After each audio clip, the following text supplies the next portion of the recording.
morning, beautiful people. Welcome back to the second hour of LoveBabz, Love Talk. I have the pleasure of talking to Mr. Norman Lewis, Emmy, Grammy, Tony, SAG winner, who is back in New Haven again. I think you should move here, Mr. Lewis. Maybe so. Taking a turn at playing Captain Richard Davenport in the Charles Fuller play, A Soldier's Play, which is iconic, to say the very least. Yeah. Pulitzer Prizing winning back in 1981, 82 in that era. And yeah, I'm just so honored. I remember seeing the movie back in the late 80s and being impacted that way. And for me to be a part of this amazing play, this amazing ensemble, and to read and say Charles Fuller's words, it's such an honor. I don't know of any other theatrical production that is this Black man heavy. Like, this is a lot of Black men on stage. Yeah. And the topic, even though it's set in 1944 Louisiana. Right. I think, what do you think? Did you find that some of what was happening in 1944 still resonates with 2022? Oh yeah, I mean, you know, the blatant racisms, even within our own race, and the I guess the hierarchy of, you know, trying to be like the house person, and also I'm trying to stay away from the, you know, the real words, but you know, the house I know what you're talking about. And the field Negro. And so it's one of those things where it touches on a lot of different things. It's a murder mystery, actually. It's a beautiful murder mystery that it has a lot of intrigue. But it also talks about the brotherhood of these men and what they went through in 1944. And wanting to fight for their country, a country that wasn't going to treat them the way that they wanted to be treated. They felt like if they got to that, you know, that part of reverence and being accepted that way, that they would be accepted in society, but not the case. And, you know, I think what I love most about this is that this is a Kenny Leon production directing. Yeah. And he is just sublime. Yes, and I think this is a 20-week run, and it's debuting tonight. Tonight is your opening night.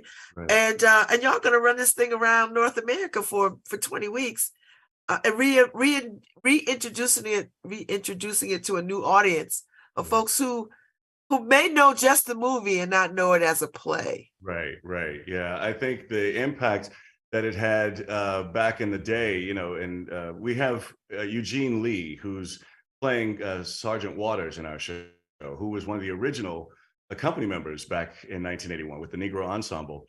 And he's been telling us amazing stories, like you couldn't even get a ticket to this play. It finally made its Broadway debut a couple of years ago, but COVID hit. And so it had to, you know, fall by the wayside like a lot of other shows did. But I feel like this resurgence of this tour will help bring this story along. And also the fact that Charles Fuller just passed away a couple of months ago. Yes. This is going to be like a tribute tour for him, and hopefully introduce other works that he's done as well. But yeah, this is very special for me. And, you know, something very, I'm used to being in a musical. And that's what I was going to say. This is a real departure. Although I've seen you in Pose. Right. I've seen you in the Women of the Movement. Right. The Five Bloods. Right. And so people always talk about Scandal, you know. And Scandal. So there's no singing in any of that. So right. There you go. So for an actor, and you're one of the hardest working actors around, do you like this departure? Do you like people seeing you in a different light? Absolutely. Yeah. You always want to stretch yourself artistically. And, you know, I do sing. I love singing. I love being in musicals, but I also want people to know that I can do other things as well. And acting is one of those skills that it's interesting, because people don't think that you're acting in a musical, but you are, because they're so caught up a lot of times in the melodicness of the sound. But, you know, I'm not relying on that now. And so hopefully people will get the truth that I bring to this character, and hopefully they get the amazing messages. There's several different messages within this play. So you'll leave a better person than you came. So how do you choose the roles, Norman? Like, you're not new to this game. So you've been in all films and TV and plays and theater and music. How do you decide what is the right vehicle for you? Well, it's interesting that you asked that question. I feel like a lot of times I get things are chosen, for me. Like they come to me like, oh, you should look into this or whatever. But I'm just blessed. I'm just one of those actors who's lucky to be able to work. I've been in this industry now over 3 decades, going on my 4th decade. Oh God. And but still here, and still wanting to do amazing work. And what's actually transpired over especially since the pandemic, there's a lot more focus on stories of color, Black stories. And so this reaching back to this story that Charles Fuller wrote back in 1981 is wonderful to kind of like show our history and show not only from the standpoint of what the story is, but what the artist brings. And so I hope more of these kinds of things come to light. So does this play change you? Did it change you? Did it have some impact on you? Yeah, it did. It does. And I will find more. As an actor, you always discover new things every night that you're doing a show. It might not resonate immediately, but I'll probably discover some things, when we finish in June. I was like, oh man, that's what that means, that kind of thing. But yeah, it does. And this is this is like my second show where it's all men. So there's this fraternity and this camaraderie from that standpoint where we understand each other, and also Black men. And, it's interesting to watch the Caucasian men that are in the show. They're learning things as well from us, our culture and the history that we bring and our similarities. And there's especially from the church and, just things like that culturally from the United States. And so when you do a project like this, and you want the community to receive it, what do you hope that people will take away from this? Because we are engulfed right now in some kind of racial conversation divide Right. thing. Right. It is interesting because I wow this is you going deep. Okay. I guess the thing is, I want people to understand that there's not only one story to be told in this country. There's that whole thing about the critical race theory and what's being taught in the elementary schools and things like that. But there's also the element of knowing that a lot of things we don't know, even as Black people, we don't know, that have gone on, and it's very crucial that we do know, so we don't repeat those things. I mean, for instance, the story that doing the Five Bloods. Until I did the Five Bloods, I had no idea of the impact that was made in Vietnam. In the story, if you've seen the movie, there's one section that says American back in 19 whatever year that was, only made up of 11% of the United States. But in Vietnam, 33% of the men that were there were Black. Yeah. So that's, what I mean? That's the numbers there that just, oh man, it doesn't add up. So It's sobering. yeah, truly. So I just want people to come here, see this show, be enriched by Charles Fuller's words, but also leave with the understanding that these men wanted to fight for their country. They wanted to be representative of their country. They wanted to love and show that they have this love for their country, but yet the country not necessarily love them. And so you step into the role that was made iconic by the very beautiful Harold Rollins, the late beautiful Harold Rollins. Yeah. And that's a huge step, I think. Oof, yeah. I mean, you are a good-looking man. Oh, God bless. Oh, well, listen. You are a very good-looking man. I hope I can. Let me spell your name correctly again on the text. I appreciate that, but it is one of those things where I have said that he was the Denzel before Denzel. Yes. And he was such a brilliant actor, such a beautiful, dark-skinned Black man, and that actually, I think that was another impact on my life too, because being a dark-skinned Black man, that it was one of those there was some insecurity growing up. You know, we don't want to get into my therapy right now, but you know, I embraced my color as I got older because, you know, for years I was told, oh, you're too dark, you're too this, you're too that. But seeing someone like that, and that actually helped me, you know, mentally, psychologically, all that stuff. Yeah, I mean, it was an iconic role. So, do Mhm. you think that this could be remade as a film again? Is Absolutely. is anybody whispering that? I haven't heard that, but you know what? Anything is possible, and you putting it out there in the ethos, I think it could be, you know, it's a possibility. They're remaking, even though it's going to be a musical, but they're remaking Color Purple. They're doing all kinds of remakes these days. So why not? Why not? Let's go for it. And do you like this idea of reimagining plays again and again and again for new audiences? It has to be done very smartly, if that's a word. I don't even know if that's a word, but it has to have some intelligence to it besides just showing off. I've seen some plays now in the past few years that were reimagined, and I you know, I don't want to be like a purist and say it should have been that way, but it just what for me wasn't smart enough to move forward. Uh, Mhm. you know, you have to have a reason behind a lot of the things that you do, and I don't know, it just sometimes just missed the mark. But then you see some things and you go, okay, you know what, I can jive with that. I get that.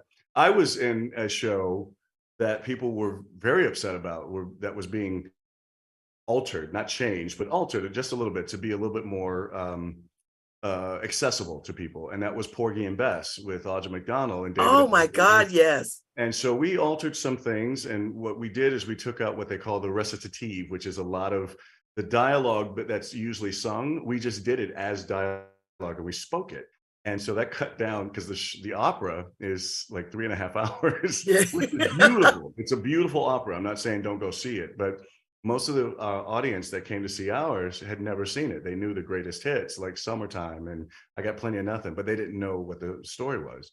And so it's kind of altering it a little bit so people could understand it a little bit better, and Mhm. not stay in there so long really helped.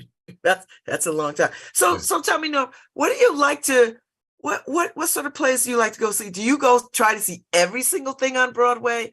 Are you always looking at other people's work? Like what how do you do that?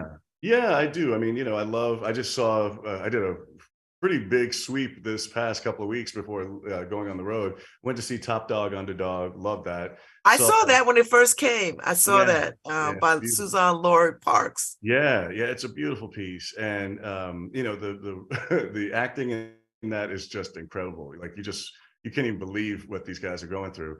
I got to see Audra McDonald in the Ohio Murders, which was also a lesson because she's such a wonderful actress. Um, Wendell Pierce in The Death of a Death Salesman. of a Salesman. Thank you for helping me out because I was losing my mind. But Death of a Salesman, and then I just recently saw The Piano Lesson, and I'm a August Wilson devotee. yeah, it just is one of those things where you just feel so good knowing that these stories are getting recognition, these actors are getting recognition, and they're doing it. They're doing the thing, you know. So I hope to, with our show, I hope that people will say that about us as an ensemble. We have a great ensemble, and Walt, like I was saying, Eugene Lee, one of the original people that was in it in 1981, is now playing Sergeant Waters, the role that was iconically made by By Adolph Adolph Caesar. Sisler, Yeah, Caesar, who did the play and the movie and the movie. Yeah, and got Oscar nod for it, right, right? right. Yeah, So so that tells you, but that's I like that thread that you have somebody from the original play yeah, in this production. How yeah. does that feel? Like I know the stories behind the curtains must be incredible. Oh, it's amazing. And, you know, he brings his wealth of knowledge, you know, it's almost like he's bringing I don't want to say the ghosts, but he's bringing all of that history with him and telling us stories. And that infuses us. And it really helps us with our characters and also the storyline and understanding. If you listen to the language, it is very poetic. Mhm. You know, it's been challenging to kind of learn it because I don't normally speak this way in certain terms, um, but it's very poetic in its execution, and so it's just beautifully written. And every day, like you were asking before, I'm discovering something new. I can imagine, because it's a lot of emotion in this production, in this play. There is a lot of Black man emotion and aggression and anger and hurt and joy and love. And love, yeah. You know, and to see that with Black men on stage, it's got to be, I don't know where else you would see this. I don't know where else this would play. There's also a redemptive quality to it with the white officer and the Black officer. There's a you see their journey, and you follow their arc, even though that there's a lot of power play. There's some instances, especially at the end, where you go, oh, okay, all right, I think they could be friends. Well, you spent a lot of time here in New Haven. I saw you stand in for the great Cheetah Rivera for the Schubert kickoff for their thing, and you sang beautifully. You were witty, you were funny, you were charming, and you were in good vocal form. So I think I like you both ways. I think I like you singing, and I think I like you in these productions. So before I let you go, I know you took a turn in Douglas Lyons' Chicken and Biscuits, and I believe that was a comedy. Yes. That show. Have you seen that? Did you get a chance to see it? No, I did not get a chance to see it. Yeah, and the reason why I was asking it that way, because we didn't last as long as we wanted to, and that was unfortunate because we were one of the first shows to come back after the pandemic, and we were very careful with the COVID situation and stuff. But then, unfortunately, a couple of our castmates got COVID, and so we had to shut down. And financially, it kind of just did us in. But it's now has an amazing run around the country. It's one of the top shows that the regional theaters are doing, and so I think there was like 10 productions this year. It's a comedy, but it also has some heart, some major heart to it. And I'm so proud of him. Douglas Lyons is an amazing writer, performer as well. If you get a chance to see it, if it's in your town or whatever, go see Chicken and Biscuits somewhere. Well, he's a New Havener, so that's right. Yeah, that's right. I forgot about that. I'm telling you, Norman Lewis, you need to move to New Haven because it's all happening here. I know there's something in the water here. I don't know what it is. Yeah, good. We got Long Wharf Theater, we got Schubert Theater, we got Yale Rep, we got all kinds of theater. Right. So you still be working. You work just as hard. So that's true. I am so glad. I don't want to take up any of your time because I know tonight is opening night. Right. And I know your time is very valuable, and you have to go and get yourself ready and prepared. So I appreciate the time that you gave me this morning. Thank you for even wanting to talk to me. That's absolutely. And I'll be in the audience tonight cheering you on. I'll tell you that. Thank you. I appreciate that. Thank you so much, Mr. Lewis. Have a good show. Break a leg. Thank you. Take care. Take good care. Oh, that was a good conversation. I appreciate Mr. Lewis coming on this morning. Absolutely. And he's about to jump off and go get ready for the show tonight. So if y'all have not gotten your tickets, and I'm sure you have, just go to Schubert.org and buy your tickets. They're going to be here from tonight until the 11th, and be a wonderful opportunity. Don't miss this production. I mean, this is really Black men brilliance. I think if you've ever not had the experience of Black men brilliance, this would be the show to check out, because to see all these Black men on this stage and to hear Charles Fuller's words come to life, that in it itself is the greatest gift. So thank you, Mr. Lewis. Thank you. Well, I enjoyed that very much. I didn't want to keep him long. I could talk all day with somebody that I dig, but I know that he had a finite amount of time, and I know that he had to get himself ready for his performance tonight. And as I said, if you've not gotten your tickets, you really ought to. Plus, the Schubert has new chairs. I thought I'd throw that out there. Sweeten the deal. Has new chairs. But you want to go see. He is such a talented man. Emmy, a Grammy, a Tony, a SAG, and I'm sure at some point Hollywood will pick up on him and he'll snag the Golden Boy. So I'm just saying. Harry, where you at? We're not gonna go anywhere. I'm just gonna leave it right there. But that was a wonderful conversation. I know I had to let him go, Harry, because I know he's got to get ready to perform. Yeah, I don't usually know people by their name, but his face is so recognizable. I do remember him from Scandal. I do too. And in fact, you know what? Until he said it, I was like, oh yes. So he's been in a lot of interesting. I must say though, I have not seen Defy Bloods yet. You know, Spike Lee movies be going like forever. But I might just tune it in this weekend or when I get back from North Carolina. But I've seen him in things, and he is you know, when I see him in different productions, I don't carry over my image of him from the previous production. Do you know what I mean? Like if I saw him in Phantom of the Opera, if I saw him in Scandal, I don't confuse the two. So interesting man. Very interesting man. Glad I got a chance to talk to him. That's all I'm saying. So I didn't want to. Even I could say he's very talented. He's a good-looking man. I will tell you that. I will say that, but yeah, he's talented. He's a talented man. So I look forward to seeing him tonight and hearing those beautiful words and watching that play. You know, you've seen A Soldier's Play, haven't you, Harry? The movie? I haven't. A Soldier's Story? Nope.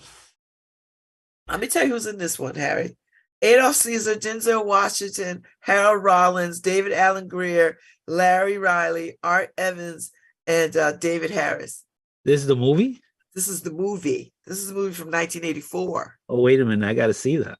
So yeah, so pull it up if you can. It is really, really good. So Adolph Caesar did the play and then reprised the role in the movie and got an Oscar nomination for it. So there you go. And won a bunch of awards for the play too. So that's how good it is. But it's, you know, it's a painful play a little bit, but it's also, like you said, redemptive and all the things. So I think people will be quite moved by it. I'm going tonight. Andrew's my date tonight. So we're going to be there together.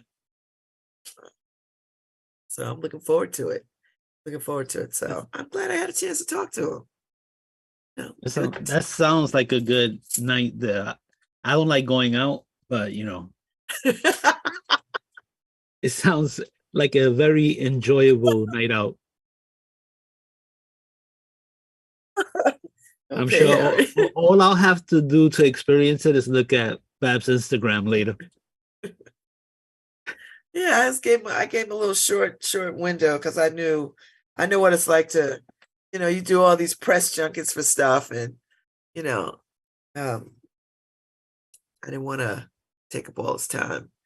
I knew, but I think I talked about the things that I really was interested in talking to him about. So that worked out pretty well. So thank you, Anthony Lupinacci from the Schubert Theater. I appreciate you for setting that up. That was a good conversation. So yeah.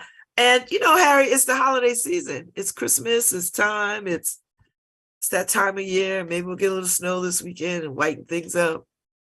It's a wonderful time of the year. Yes, it's the most wonderful time of the year. You know, I got Christmas music on my Spotify in my car. I got Black Christmas music. All the Christmas music sang by Black people. I was listening to gospel coming in this morning. Whoa! Well, sometimes you need it. It's very uplifting. Sometimes you need that force of good to combat, you know, whatever. You know, stuff like that I can't get out of my system. I even like listening to some preachings and stuff every once in a while. That's all right, Harry. It doesn't mean it's gonna. I mean, you know what I mean? Like, it just means that you enjoy some of that. Yeah, it's all right to enjoy some of that. Definitely, you know, that's the part of the fellowship. I did enjoy the singing and everything together. So not something I'm seeking to do again, but you know. But it was enjoyable at one time. Yeah, but you know, listen, Harry, I was raised in Pentecostal, and there are Pentecostal songs that I still love and sing. particularly in moments when I need it. I still sing it. So I'm not going to show up at anybody's Pentecostal church because, first of all, that's an all-day affair. Second of all, it's loud. And third of all, I just don't have the energy for it. But I do like a good word every now and again, Harry. Like a good word. Yeah, you just get so involved in some of these songs and preachings. Even Angel, who's an angry atheist, if I'm looking for an album from way back and I'm like, man, you remember the song we used to sing in church? He's like, oh, I have all the albums. I'll send it to you. I mean, you see, you're not that angry at Christianity. And he's like, oh, yes, I am. I mean, he could be. That's fine, but that's not true. It's terribly true, right? It's not entirely true. It can't be, right? Because he's got some records. Right. I mean, and so much of it is edifying that it's like you can't escape it. I mean, Harry, positivity, however it shows up, is however it shows up. So you can say whatever, but we lean on the things that bring meaning and value and uplift to our lives. So if that's a good gospel song or a little bit of preaching from somebody, what? Or some Christmas music. Paul said we were playing the Christmas music early. Early? Right? It's like late. Late. I like Christmas music like right after day after Thanksgiving. He's never seen Christmas in July on the Hallmark Channel. And I'm a fan. And when my kids were little, we used to do Christmas in July for real. We'd hang one ornament up, put a couple of ornaments out, bake some cookies, put some Christmas music on. We'd do it. Oh, we're to the point in my house where the stockings are falling down because they're heavy. Oh, man. I got a stocking at your house? Is there one for me? No? No. That's a damn shame, Harry. Only the kids. Only the kids? All right. I won't take offense then. And I was thinking, because every Christmas we have my nephews come over and they have to wait. Like, they don't usually have a stocking. I was saying this year we're going to put a stocking up for everybody because they feel left out. And also we'll Bella and Daisy and everything will open their gifts. They'll open one gift with the visitors and then they'll open the rest of them later so that everybody doesn't have to sit through them opening all their gifts. Okay. That's a good way to do that. And they'll be cool with that, like they won't be all bratty. No, the girls are good. They listen. Okay. Like, listen, we're not saying you're not going to open your gifts. Just going to do it later after everybody is gone. Yeah, I mean, and my daughter gave me a list of gifts I have to return. Because she's like, you can't buy everything on Bella's Christmas list. You have to allow everybody else a chance to buy stuff. So I bought stuff on Bella's Christmas list that people already bought for her. So now I have to return because Bella, I bought books and stuff. Bella loves books. So I'll go put them in a toy for Tot drive. Box. That's a possibility too. Yeah, find the toys for Tot's drive. So it's like unless you want to take them back. I'm like, when I told her, when Bella sends me the list, then you have to earmark what you're getting or what other people are getting. Because it's like, I see stuff on sale and it's like, what? Yeah. Okay. Take your finger off the trigger, dude.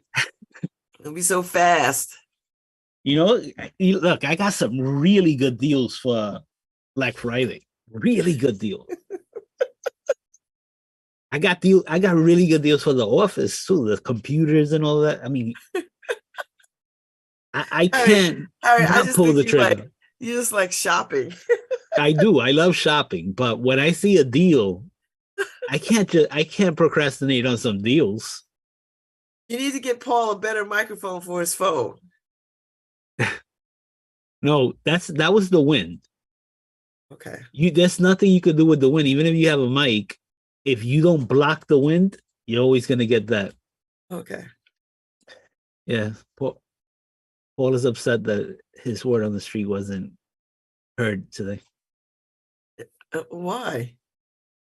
It We was heard some of it. We heard a some lot of of it. it. Some of it, but Yeah. we do that word on the street video. There's a lot of gaps Yeah. and stuff. So Well, I mean, that's just speaks to the Wi-Fi in the city, and it speaks to, he's just, that's just what it is. As the more he does it, the better he'll get at it. He'll start to figure out to position his body away from the wind. He'll start to figure out to be stationary. He'll start to, figure out how to get a little closer to somebody. It's just a little bit of a learning curve, especially when you're out there with your phone. Because, people out there shooting whole movies with their phones. So audio and everything. So well, you basically, they sell these cones, right?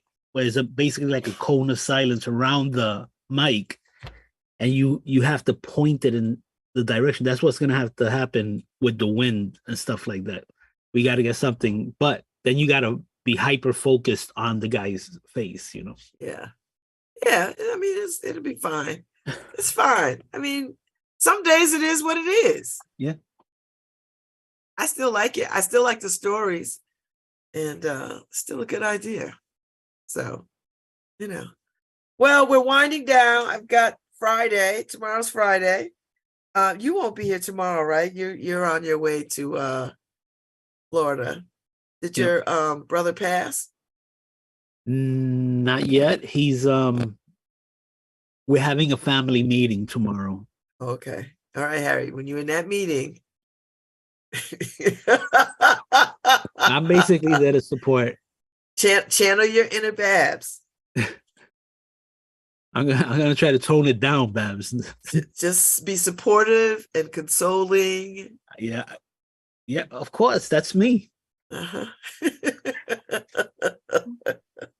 No, so don't be rushing to unplug people. Like, what I mean? no, they can't take it.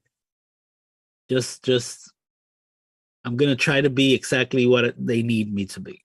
So that's good. That's a good thing. And your mother's already down there, right? my mother's down there. So yeah, that's got to be tough for the mother. It's got to be very, very tough. Yeah, because that bond, that connection. So you have Nora probably to like Tuesday or Wednesday when I come back. Okay, well, I'm holding your family in my prayers. Thank you. I'm holding them. Is Karen going with you, or are you going by yourself? I'm going by myself. She wants to come with me, but she just started a new job. Okay. I don't want to affect that. Yeah.